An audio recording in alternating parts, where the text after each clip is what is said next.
Welcome, everyone, to Week 5's edition of the Weekend Warriors Fantasy Football Podcast. Yes, I'm not in my traditional place this time. I'm like traveling the world with you guys. I'm like, where in the world is Carmen Sandiego? Today I'm in beautiful Swedesboro, New Jersey. Got done a meeting a little early, getting ready to head to lunch, and figured I'd squeeze a podcast in. So, hey, this week we're going to start off with a little State of the Union address, kind of an update of the first 4 weeks, kind of where we stand with things here. A little bit of maybe about almost a third of the way into the season. I can't believe it's already Week 5. Some teams sitting in a good position, some have some work to do. So let's look at some things here. We'll start with the Turnersville Sportsbook. The Turnersville Sportsbook had a little bit of a rough start, 7-8 total combined record after 3 weeks. Last week went 4-1. The only matchup I was incorrect about was Pearson. Actually was able to beat No Doubting Thomas. And No Doubting Thomas has actually been hurting my predictions as I continue to predict them to win. And unfortunately, they haven't gotten a win since in a little while now. They're 1-3. But anyway, 4-1 last week brings me to 11-3 on the year. So I'm starting to feel my way through the season, and we're improving. So as long as I'm over 500, that's what I strive for. I need to keep Otley happy and make sure that the sportsbook record is respectable. So let's look at the standings.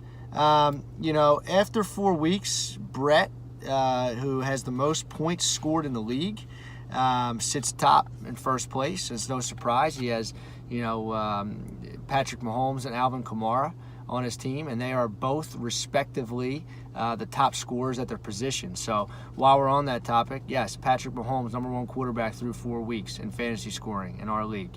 Alvin Kamara, number one running back in our league. The wide receiver position, we gave a fun fact about him last week. Adam Thielen has gone over 100 yards in every single game this season so far. And he is the number one receiver through the first 4 weeks. And the number one tight end is Jared Cook, to round out your skill position leaders. So, where will these guys end up after, at the end of the season? It's still to be seen. But at this point, some unique leaders at the positions, at least, where they were ranked at the beginning of the year. None of these guys were projected to be number one. But that's where we stand. So obviously, I'm not going to harp on it, but having number one quarterback and the number one running back, that is a recipe for success, and I think that's why Brett stands at the top of the standings. So he's obviously in first place. If we were talking about point scorers, Jake is 2 points, actually 1.5 points behind Brett on the season, and he sits at 2-2 and in fifth place. And Chris is third in points for the season, and he sits at 1-3 in eighth place. So sometimes your point total is not indicative of your record. In Otley's case, he is last in points scored on the season, and he is in last place. So sometimes it is. But also, for Chris, 641 points scored against. The next highest appears to be No Doubting Thomas, who I alluded to earlier, at 545. So about 100 points difference there. Chris is run into the buzzsaw, so to speak, more than 1 week. And that's just the way it goes sometimes. So the good news for the people at the bottom, we're closer to the bottom. Nobody's 4-0. We have 4 teams that are 3-1. So if you're 2-2, you're 1 game out of the playoffs. If you're 1-3, you're 2 games out of the playoffs with many weeks to go. So that's kind of the State of the Union address, as I like to call it here, for the first 4 weeks of the season. And then let's jump into the matchups. So who we're going to start with this week? Wrecking Crew and Todd. Last week I told Terry if he beat me, I would never predict him to lose again. Fortunately, after a Cooper Cupping 40-point performance Thursday night, I was able to come back and overcome. I did not think I was going to win, but some garbage, well, not really garbage, but Oakland overtime helped me with some of my players, and Russell Wilson just completely pooping the bed here. Looks like Terry's got Jared Goff in this week. Just for a comparison's sake, Goff scored 45 points last week on Terry's bench, and in his lineup he had Russell Wilson, who scored a whopping 5 points. So leaving 40 points on the bench is going to hurt you, and you will usually lose when you make a wrong decision like that. So for this week, Chris had a tough loss last week to Jake. But for this week, he's changing things up. He's shaking it up. He's got, right now at the moment in time, he's got 2 tight ends in his lineup.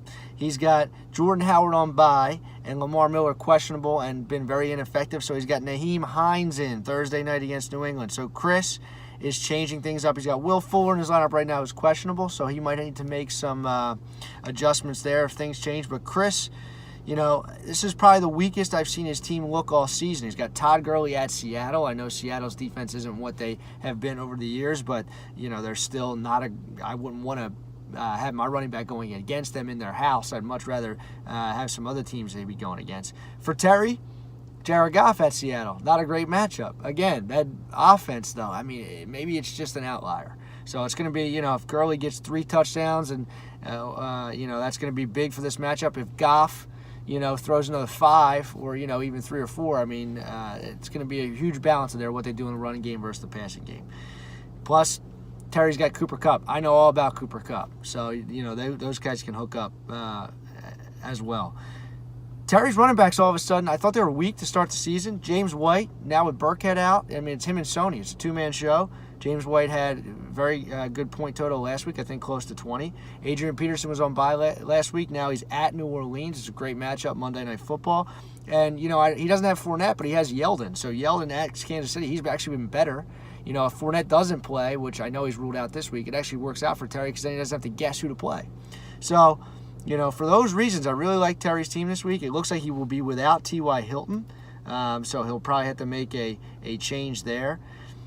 For the first time of the season, I really like Chris's team. I've been down on Terry's team. Yahoo thinks that Chris has a 57% chance to win this game. I'm actually going to go with the underdog. I'm going to take Terry to beat Chris. I know Chris is third in the league in points and just been running into the juggernaut, but Terry, you look at his team, you say, it's only going to score about 100 points, and he's just been putting up points every week. So I'm going to go with Wrecking Crew to take down Todd here in week 5. Moving on to the next matchup, Rolls Royce versus Weapon X-Men. Listen, I've been ragging on Odd's team. I should probably rag on him a little bit harder because, we all hear about it when he's doing great. But listen, he's having a tough season. Made the trade. It hurt him because Dalvin Cook played injured and he only got 2 points. But Kareem Hunt almost pulled out a win for him Monday night. He had 27.5 points. I know Kev was probably sweating a little bit after making that trade. So, there's pluses and minuses to that trade on the surface, day one. Rob Gronkowski. You've been getting a lot of trade offers for Rob Gronkowski from me also. Decided not to move him. Now he's questionable Thursday night. He hasn't had that, breakout game really this season. The first week he had 22 points. Since then, under 7 in every week since. So Gronk has been a disappointment thus far, and now he's questionable. Do you play him? He gets hurt mid-game. Is he going to be limited? So a lot of question marks there. Jake, second in the league in points. I mentioned to him. Now he gets Mark Ingram back. Got Alshon Jeffrey back last week. Didn't play him. Had a great week. This team is starting to get to full strength. Carlos Hyde, who I thought was a fringe flex play to start the season, is now entrenched as the number 1 running back in Cleveland. With Mayfield there, just a much better offense. So, Big Ben at home against Atlanta. DeAndre Hopkins with Will Fuller questionable. You just got some dream matchups here. And, by the way, Robert Woods, who has been nothing short of sensational so far to start the season. Since week 1, he's been in double digits every week. The last 2 weeks, he's gone over 100 yards, 3 touchdowns the past 2 weeks. So, and Saquon's getting his legs under him. Even though that Giants team is bad, he'll continue to put up points, just dink and dunk. So, Ott's got to hope Gronk plays and Brady and him light it up Thursday night against the Colts at home. I see that team not wanting to throw with those injuries. Yes, they get Edelman back, but they're going to rely on Sony Michel, and I think they're going to, rely on those little dink passes to James White with some injuries that they have. So, listen, Rolls Royce, I'd be foolish to not pick them to win this week. Oddly, 0-5. I keep predicting you to lose. You said it's a good thing, but it's helping my record, brother. So, Weapon X-Men going to fall again here in week 5. The next matchup, D's Nuts versus Eating W's. This is a good one on paper here. 50-50 chance from Yahoo. Yahoo thinks that they're both going to score over 124 points respectively on the week, which is great weeks. This is the week to play Brett, I think. Patrick Mahomes against Jacksonville. That's the worst matchup you could possibly have. Yes, they're at home. Yes, I still think they're going to play well, but you saw at Denver last week that they're doing some things to try to ground him, and he only had 21 points, which if you get if Mahomes has 21 or less, you're happy with some of the other games he's been having. Kamara has a dream matchup, but Mark Ingram's back. He's going to keep playing well. Mark Ingram was there last year, but he's going to lose some touches. I mean, there's no denying that. And, still Brett hasn't really figured out the running back 2 situation with Derrick Henry in his lineup. And Njoku at tight end, I mean, he's iffy. So I think this is the week to play Brett. Kevin, right now, he's finding his groove at running back a little bit. Kerryon Johnson and Aaron Jones from Green Bay, 2 guys that were really leaps to start last week. He started them. They both scored. Very nice starts there by Kev. I got to give a tip of the cap to him for that. If Freeman is out, he's still very weak at running back. Drew Brees should have a bounce-back game at home against Washington. Antonio Brown against Atlanta. I don't think there's a better matchup this whole week than that matchup. So, he's probably my prediction to maybe have that just bonkers week, Antonio Brown. Look, on paper, still with the running back question marks that Kevin has, Brett is still probably the favorite. He's got Julio Jones at Pittsburgh, which is another really good dream matchup. I'm going to take Brett because I think it's a smart move. But, again, I think it's the week to play him. I think that if Freeman plays at Pittsburgh and is healthy and gets 10 to 15 carries, he could easily do something with him. I'm going to take Brett, but I think D's Nuts has a legitimate shot to beat him this week. Moving on to No Doubting Thomas versus Saved by the Bell. My dad needs a win. He's just fallen to 1-3 here. I think he has a good team. Aaron Rodgers has really disappointed. Right now, as of this writing, he has Phillip Rivers in at home against Oakland. That's why I personally don't like to take quarterback early. You get locked into Aaron Rodgers, and great player, and he'll most likely turn it around. But right now, he's just not in a good way, and you feel like you have to start him. So Zeke was a monster last week, but it wasn't enough for Dean to win. And Chris Hogan has just been such a disappointment. I drafted Hogan in another league. I figured Tom Brady's number 1 wide receiver through 4 weeks would do better than, let's see how many catches he has on the season. 1, 3, 3, and 1. That's a total of 8 with good math there. So just really disappointing. Only 109 yards in 4 games so far. So, look, Saved by the Bell. Connor's been a disappointment. He hasn't been running like we hoped, like he was week 1, but he's got a get-right game at home against Atlanta. Pittsburgh has no choice but to at least establish a run game. Andy Dalton has been a pleasant surprise for Zach, and he also has A.J. Green. I like Dean's team. He just has a lot of question marks. You got Isaiah Crowell in the lineup right now versus Denver. I don't like that matchup. We talked about Hogan. Elliott's been great, but at Houston, I mean, that's a tough matchup. You know what Dallas is going to do. So I'm going to take Saved by the Bell to beat No Doubting Thomas. I've been picking my dad, and he hasn't been winning, so I'm going to change it up. Zach is going to win here in Week 5. And that brings me to the matchup of the week. Look, a lot of people say you can't make your matchup the matchup of the week. Of course, it's most important for me. But listen, huge matchup this week. Me versus Pearson. Great rivalry. Two seasoned veterans here. Both teams are 3-1 and currently in the playoff picture as we stand here in Week 4. I've been fortunate last couple weeks. I got a great come-from-behind victory Week 2 with Chicago's defense against Jake. I got a great come-from-behind victory last week against Terry. Pearson's just been consistent. Great pick of Sony Michel in the draft. I thought that Burkhead was going to be the guy. Injured. Michel came back from his injury, looks healthy. He's the guy to own in New England. Thursday night, I got him in another league. I think he's going to have a great game at home against the Colts. Brandon Cooks, another great pick. I was down on him. That offense is just what it is. It's unbelievable. David Johnson's been slow at San Francisco. It's a great get-right game. Pearson's also got Cam Newton off a bye.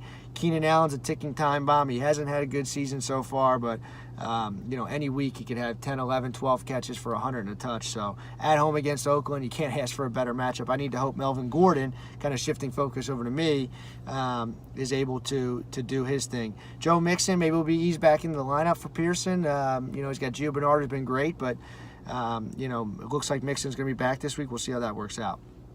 Really like my matchup with Matt Stafford at home against Green Bay. Green Bay can put up points. They haven't this year, but I'm hoping that's going to be the shootout that I was, circling on my schedule here, last week when I was looking at Stafford's kind of outlook. Doug Baldwin's back. Had a down week last week. We see how the Rams can score points. I think Seattle, even though it's not a great matchup against the Rams, they're going to have to score points. Marshawn's been nothing short of fantastic. Christian McCaffrey's back for the Giants. That's another big player for me. Will Cam Newton get the most of the points there, or will McCaffrey be able to establish something on the ground and take some of those points away from Cam Newton? I'm going to be throwing 7 different kinds of smoke at Pearson this week. It's a great matchup of the week. I'm going to take myself. It's been working for me. I've been looking at the match. I was like, am I really going to win this week? This week, we both have great matchups. It's going to be a high-scoring matchup. Darnold's 6-pack. I'm going to show that beer belly all day to Pearson if I'm able to overcome and beat him this week. So, listen, guys, week 5.